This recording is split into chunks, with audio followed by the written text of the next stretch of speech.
plusieurs décisions de la Cour constitutionnelle, toutes assez récentes, fin janvier, début février.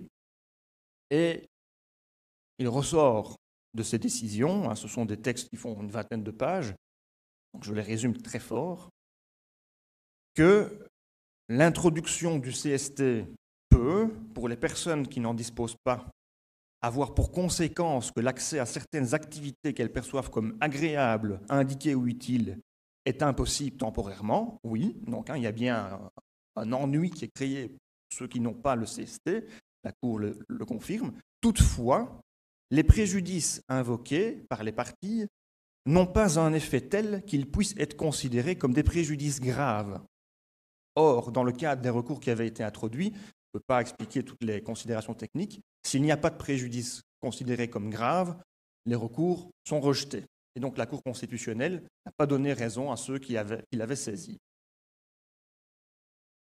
Tout ce que je viens de dire, il faudra encore l'analyser plus tard au regard de la jurisprudence de la Cour européenne des droits de l'homme qui n'est pas encore connue sur ce point. On parlera tout à l'heure de l'obligation vaccinale. On a un peu de jurisprudence qui confirme qu'une obligation vaccinale, dans l'absolu, c'est concevable, mais le contexte dans lequel cet arrêt a été rendu n'est pas celui de la Covid-19. Donc, vous voyez, le bilan sur la conformité du CST aux droits fondamentaux est mitigé.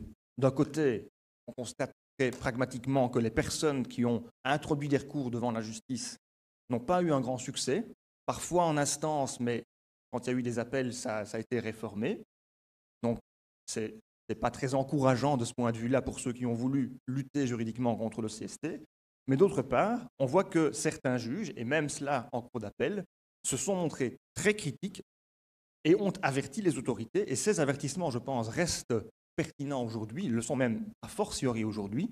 Le CST ne peut être maintenu ou réinstauré, que sais-je, l'automne ou l'hiver prochain, que si son utilité est constamment démontrée et que la situation épidémiologique du moment le justifie.